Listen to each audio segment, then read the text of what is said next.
Okay, so for problem 32-9, essentially kagaya din lang siya ng 32-8, impairment of CGU and allocation of the impairment to the assets of the CGU. So our problem is eto siya. Okay?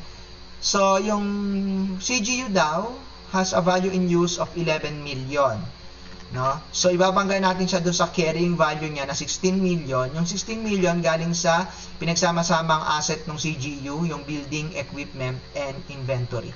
So ibabangga natin yung recoverable amount na 11 million. So we have an impairment loss of 5 million.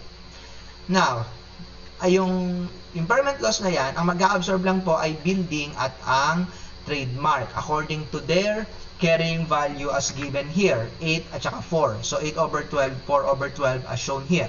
Now, if you allocate the impairment like that, the carrying value of the building after allocation will be 8 million less 3,333,333. So 4,666,667. So this is not allowed kasi po, ang asset po ng CGU, pag binigyan mo siya ng impairment, hindi pwedeng bumaba ang kanyang carrying amount to an amount lower than its fair value less disposal cost. Now, according to our problem, ang ating building has a fair value less disposal cost of 6,500,000. So, hindi siya pwedeng bumaba sa 6,500,000. So, this allocation is not allowed, which means we have to reallocate as follows.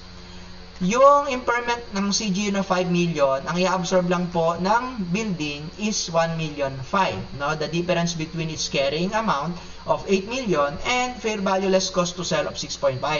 So 1,500,000. The rest will be absorbed by the equipment, 3,500,000. So the journal entry, debit impairment loss, 5 million. Credit accumulated impairment, building 1,500,000, and credit accumulated impairment, equipment, 3,500,000.